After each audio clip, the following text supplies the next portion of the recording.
Welcome back గానే ఉంది రాజధాని రీలాంచ్ అనేది. ఇక మా కరెస్పాండెంట్స్ అందరూ లైవ్లో సిద్ధంగా ఉన్నారు. భరత్ దగ్గరికి వెళ్దాం. భరత్, ఆల్మోస్ట్ ఆల్ ఇప్పటి వరకు కూటమి నేతల రెస్పాన్స్ను చూసా చెప్పారు, అలాగే ఏ ఏ కార్యక్రమాలు చేయబోతున్నారో చెప్పారు, ప్రజెంట్ అక్కడ ఏర్పాట్లు ఎలా జరుగుతున్నాయో చెప్పారు, అన్నీ అయిపోయాయి. మరి వైఎస్ఆర్సీపీ నేతల రియాక్షన్స్ ఏంటి? కూటమి ప్రభుత్వం అధికారంలోకి వచ్చిన తర్వాత వైసీపీ అనేది పూర్తిగా గాడి తప్పిందని చెప్పుకోవచ్చు. కానీ 2019 నుంచి 2024 ఎన్నికల ఏదైతే ఆ టర్మ్ కి సంబంధించినంత వరకు ఆ టర్మ్ లో పూర్తిగా అమరావతి కాదు, అది భ్రమరావతి అంటూ కూడా ప్రజల్లోకి చెప్పేటటువంటి పరిస్థితి. మూడు రాజధానుల అంశాన్ని పరిపాలన వికేంద్రీకరణ పేరుతో మూడు రాజధానులు, ఏదైతే పరిపాలనా రాజధాని అని, న్యాయ రాజధాని అని, అదే ఆర్థిక రాజధాని పేరుతో మూడు రాజధానులను తెర మీద తీసుకొచ్చినటువంటి పరిస్థితి. ఈ నేపథ్యంలో ఏదైతే వైసీపీకి సంబంధించినంత వరకు నాయకులు ఎవరు కూడా అమరావతికి సంబంధించినంత వరకు నోరు మెదపలేనటువంటి పరిస్థితి అయితే కనిపిస్తా ఉంది. మరీ ముఖ్యంగా రాజధానికి సంబంధించినంత వరకు రాజధాని రైతులకి పెట్టినటువంటి శోభ అంతా ఇంత కాదు. రోజుల తరబడి నిరాహార దీక్షలు చేశారు. వర్షంలో కానీ కోవిడ్లో కానీ రోజు తెల్లవారి రాత్రి అని లేకుండా రాజధాని రైతులు పడినటువంటి కష్టం అంతా ఇంత కాదు. వాళ్ళకి సంబంధించినంత వరకు ఇది ఒక పెద్ద పండగగానే చెప్పుకోవచ్చు అమరావతి రీలాంచ్ అనేది. అయితే దీనికి సంబంధించినంత వరకు కూడా వైసీపీకి సంబంధించిన నాయకులు ఎవరు కూడా నోరు మెదపలేనటువంటి పరిస్థితి. ఏదైతే ఆ టర్మ్కి సంబంధించినంత వరకు 5 ఏళ్ళు అధికారంలో ఉండేటప్పుడు మూడు రాజధానులు మాట పక్కన పెడితే ఒక్క రాజధాని నిర్మాణమే చేసుకోలేకపోయినటువంటి పరిస్థితి. రాష్ట్రంలో రోడ్లు అధ్వానంగా ఉండేటటువంటి పరిస్థితి, రాష్ట్రంలో అభివృద్ధి కుంటును పడినటువంటి సిచ్యువేషన్, ఉద్యోగాల కల్పన లేకపోవడంతో వలస వెళ్ళేటటువంటి పరిస్థితి కనిపించింది. యువత పూర్తిగా ఏదైతే ఆంధ్రప్రదేశ్ నుంచి పూర్తిగా వలసలు వెళ్ళిపోతే కోసం బయటికి వెళ్ళినటువంటి సిచ్యువేషన్ చూసాం. అమరావతి రైతుల సంతోషం, ఉత్సాహం విజువల్స్ లో చూస్తుంటే ప్రతి ఒక్కరు పచ్చ జెండాలు పట్టుకొని ఊపుతున్న ఆ సంతోషము, అంటే మరి కాసేపట్లో రాబోతున్నారు, మళ్ళీ మా అమరావతి నిర్మాణం కాబోతోంది, మేము ఏ త్యాగంతో భూములు ఇచ్చామో దానికి మళ్ళీ అర్థం రాబోతుంది అంటూ కూడా చాలా సంతోషంగా రైతులు జెండాలు ఊపుతూ తమ సంతోషాన్ని అయితే సభలో చాలా క్లియర్ గా వ్యక్తం చేస్తున్నారు. కాసేపటి క్రితమే టీటీడీ చైర్మన్ బిఆర్ నాయుడు గారు కూడా వచ్చారు. అలాగే మరి తిరుమల నుంచి వెళ్ళి ఎలాంటి ప్రత్యేక ఆశీర్వచనాలు కావచ్చు, దానికి సంబంధించి ఏదైనా ఇన్ఫర్మేషన్ ఉందా? ఇది ముని చెప్పాలి. ముని, ఒక్కసారి మీరు. థ్యాంక్ యూ సంధ్య. ఖచ్చితంగా అమరావతి రాజధాని ఏదైతే ఉందో అది విజయవంతంగా పూర్తవ్వాలని చెప్పి తిరుమల శ్రీవారిని ప్రత్యేకంగా పూజలు నిర్వహించి శ్రీవారికి నిర్వహించిన తర్వాత పూజలు అయిన తర్వాత స్వామివారి తీర్థ ప్రసాదాలు కావచ్చు, శేషవస్త్రం కావచ్చు, స్వామివారి ఏదైతే ఉందో బండారాలు, కుంకుమ, అక్షంతలు, తీర్థము ప్రతి ఒక్కటి కూడా అమరావతికి అయితే తీసుకొని వచ్చారు. మొదట వచ్చే మన ప్రధానమంత్రి నరేంద్ర మోడీ గారికి స్వాగతం పలికి వేద పండితుల వద్ద వేద ఆశీర్వాదం అందించిన తర్వాత స్వామివారి ప్రసాదాలు అందించి ఆ తర్వాత అమరావతి రాజధాని ఏదైతే ఉందో దానికి సంబంధించి ఎటువంటి ఇబ్బందులు లేకుండా అమరావతి రాజధాని పూర్తిగా ఆంధ్రప్రదేశ్కి మంచి రాజధానిగా ఏర్పడాలనేసని స్వామివారికి ప్రత్యేకంగా పూజలు నిర్వహించి టీటీడీ చైర్మన్, అదేవిధంగా ఈఓ, అడిషనల్ ఈఓ గారు అందరూ కూడా అమరావతికి చేరుకొని సంబంధించిన ప్రసాదాలు, తీర్థం అన్ని ఇవ్వడానికి అయితే సిద్ధంగా ఉన్నారు.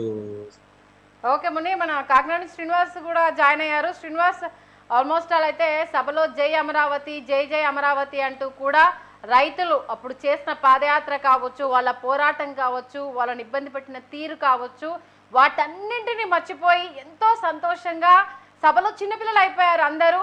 అలాగే కాకినాడ నుంచి కూడా చాలా మంది రైతులు సభకి వెళ్ళినట్టుగా తెలుస్తుంది. ఓవరాల్ గా అక్కడ రెస్పాన్స్ ఎలా ఉంది? మరి కాసేపట్లో సభ ప్రారంభం కాబోతుంది. పునర్నిర్మాణ వైభవానికి ఇంకొన్ని నిమిషాలు, కొన్ని గంటలు మాత్రమే టైం ఉంది. మీరు అక్కడ ఉన్న రెస్పాన్స్ చెప్పండి శ్రీనివాస్. కూటమి నాయకులు, కూటమి ప్రజలు, మన కార్యకర్తలు మొత్తం నరేంద్ర మోడీ వచ్చి ఏదో చేస్తారు అని చెప్పేసి ఎంతో ఆశతో ఎదురు చూస్తున్నారు. ఈరోజు 74 ప్రాజెక్టులకి సపరేట్గా మన నరేంద్ర మోడీ గారు శంకుస్థాపన చేస్తారని చెప్పేసి కూడా జనాలు, అది ప్రజలు అనుకుంటున్నారు. అలాగే ఇక్కడ ప్రజలు ఏదో ఆయన ఫ్యాక్టరీలు ఏమైనా ఏదైనా వస్తే మన అమరావతి రాజధాని ఉంది, రాజధాని డెవలప్ చేసి దాని ద్వారా మన కూటమి నాయకులు ఎంతో సంతోషంగా ఉన్నారు. ఓకే శ్రీనివాస్, మరొక్కసారి భరత్ దగ్గరికి వెళ్దాము. భరత్, ఇంకా చెప్పండి. ఆల్మోస్ట్ అలా అంటే ఒక హాఫ్ అన్ అవర్ అటు ఇటు కాసేపు ఏంటిది స్టార్ట్ అవ్వడానికి ఆల్మోస్ట్ ఒక్కొక్కరుగా అతిరథ మహారథులు అందరూ స్టేజ్ దగ్గరికి చేరుకుంటున్నారు. ఏంటి ఎలా ఉండబోతోంది? ఎందుకంటే ప్రధాని మోదీ స్పీచ్ పైనే చాలా ఉత్కంఠగా ఎదురు చూస్తున్నారు, చాలా ఈగర్గా వెయిట్ చేస్తున్నారు. ఎలా ఉంటుంది అన్న దానికి సంబంధించి స్పెషల్గా అనౌన్స్మెంట్లు ఏమన్నా ఉండబోతున్నాయా, లేకపోతే కేవలం ఇవాళ అంటే మనకు బయటికి రిలీజ్ చేసిన ఆ ఈవెంట్సే అంటే అవి మాత్రమే శంకుస్థాపన చేయడము, రిలీజ్ చేసిన అమౌంట్ గురించి మాట్లాడడం ఏదైనా ఉంటుందా? ఈ ఉత్సాహాన్ని చూసిన తర్వాత ఇంకా మోర్ బెనిఫిట్స్ ఏమన్నా ఏపీకి వచ్చే అవకాశం ఉందంటారా? ఏదైతే ప్రధాని నరేంద్ర మోడీ అమరావతి పునర్నిర్మాణానికి సంబంధించినంత వరకు కూడా అమరావతి రైతులకి సంబంధించిన పండగగానే చెప్పుకోవచ్చు. మనం గ్యాలరీలో చూడొచ్చు, పూర్తిగా అమరావతి రైతులందరూ ఆనందోత్సాహాలకి అవధులు లేకుండా పోయినటువంటి పరిస్థితి. మరి ముఖ్యంగా రాష్ట్రంలో ఉన్నటువంటి ప్రజలందరూ కూడా అమరావతి శంకుస్థాపన పునర్నిర్మాణానికి సంబంధించినంత వరకు కూడా పూర్తిగా ఆనందోత్సాహాల మధ్య అమరావతిలో సభ అయితే ఇప్పటికే సభా వేదిక వద్ద జనాలు చంద్రంగా మారినటువంటి పరిస్థితి. ఆంధ్రప్రదేశ్ రాష్ట్రాల నుంచి వచ్చినటువంటి ప్రజలతో పూర్తిగా సభా వేదిక మొత్తం ప్యాక్ అయిపోయినటువంటి సిచ్యువేషన్ అయితే చూడొచ్చు.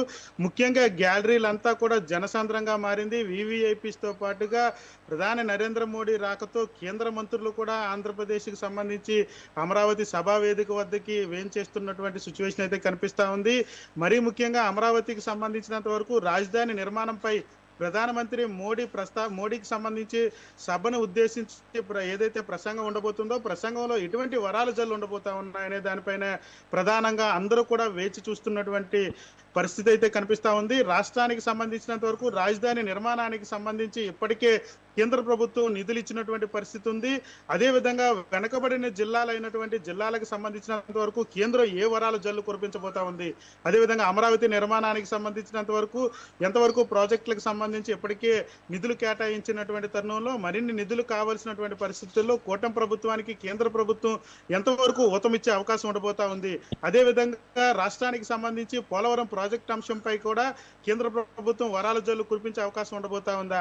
ఉత్తరాంధ్ర జిల్లాలకు సంబంధించినంత వరకు కానీ రాయలసీమ వెనకబడిన జిల్లాలకు సంబంధించి కానీ కేంద్ర ప్రభుత్వం ఎటువంటి వరాలు ఇవ్వబోతా ఉంది? ప్రత్యేక కారిడార్ల ఏర్పాటుకు సంబంధించా, లేకపోతే స్టీల్ ప్లాంట్లకు సంబంధించినంత వరకు అంశాలపైన ప్రస్తావించే అవకాశం ఉండబోతా ఉందా? ప్రధానమంత్రి ఏం మాట్లాడబోతున్నారు అనేది అయితే మాత్రం పూర్తిగా అందరూ వేచి చూస్తున్నటువంటి తరుణం. మరి కాసేపట్లోనే అమరావతి పునర్నిర్మాణంలో ఎన్ని కూడా పటాపంచులయ్యే అవకాశం అయితే కనిపిస్తా ఉంది. ప్రధానంగా కూటమి ప్రభుత్వం అధికారంలో ఉండటంతో తెలుగుదేశం పార్టీ, జనసేన, బీజేపీ కలిపి కూటమి ప్రభుత్వంలో అధికారంలో ఉన్నటువంటి పరిస్థితుల్లో ఆంధ్రప్రదేశ్ ని 10 ఏళ్లలో ఇప్పటికే ఆంధ్రప్రదేశ్ విభజనతో పూర్తిగా నష్టపోయినటువంటి పరిస్థితి. ఆంధ్రప్రదేశ్ 10 ఏళ్లు కాకుండా 50 ఏళ్లు వెనక్కి వెళ్ళిపోయినటువంటి సిచ్యువేషన్ లో గత ప్రభుత్వ నిర్ణయాలతోటి ఇప్పుడు ప్రభుత్వం అధికారంలోకి వచ్చిన తర్వాత రాజధాని నిర్మాణంతో ఏదైతే అభివృద్ధికి ఇదొక ప్రథమ అంకంగానే చెప్పుకోవచ్చు, ప్రథమ అడుగుగానే చెప్పుకోవచ్చు. ప్రజలందరూ కూడా ఈ యొక్క ఇష్యూ కోసమే వెయిట్ చేస్తా ఉన్నారు. ఏదైతే శంకుస్థాపన పునర్నిర్మాణానికి వస్తున్నటువంటి తరుణంలో ఏదైతే 74 ప్రాజెక్టులతో పాటుగా కేంద్ర ప్రభుత్వం ఎటువంటి ప్రాజెక్టులు అనౌన్స్ చేయబోతా ఉన్నది. ఇప్పటికే ఏదైతే ప్రధాన రహదారులు ఇప్పటికే ప్రకటించినటువంటి పరిస్థితి, రైల్వే జోన్ లాంటి ప్రకటించినటువంటి పరిస్థితి, రైల్వే కారిడార్లు ప్రకటించేటటువంటి సిచ్యువేషన్ అయితే ఉంది. మరొక వైపు కోస్టల్ కారిడార్ కి సంబంధించినంత వరకు 2014కు సంబంధించి రాష్ట్ర విభజన అంశాల్లో ఉన్నటువంటి పరిస్థితుల్లో. Okay, thank you Bharat, thank you Hemant, thank you Muni. Updates అందించినందుకు. బులెటిన్లోకి వచ్చిన బ్రేక్ తీసుకుందాం. బ్రేక్ తర్వాత మోర్ అప్డేట్స్ని చూద్దాం. ఇవాళ రాజధాని రిలాంచ్కి సంబంధించే ఏ ప్రోగ్రాం లేదు, ఇదే ప్రోగ్రాం ఉంటుంది. ఎందుకంటే ప్రస్తుతం ప్రధాని రాబోతున్న నేపథ్యంలో నేషనల్ వైడ్గా కూడా ఏపీ రాజధాని అంశము అనేది హాట్ టాపిక్ అయింది. ముఖ్యంగా 2 తెలుగు రాష్ట్రాలు కూడా ఎంతో ఉత్కంఠగా ఈ అంశానికి సంబంధించి ఎదురు చూస్తున్నారు. కాసేపటి క్రితమే ప్రధాని మోదీ గన్నవరం ఎయిర్పోర్ట్కి రీచ్ అయినట్టుగా తెలుస్తోంది. అలాగే అటు ప్రధానికి స్వాగతం పలికేందుకు AP CM Chandrababu, deputy CM Pawan Kalyan Gannavaram ఎయిర్పోర్ట్కి చేరుకున్నారు. మరి కాసేపట్లో ఆయనను సాధారణంగా ఆహ్వానించేందుకు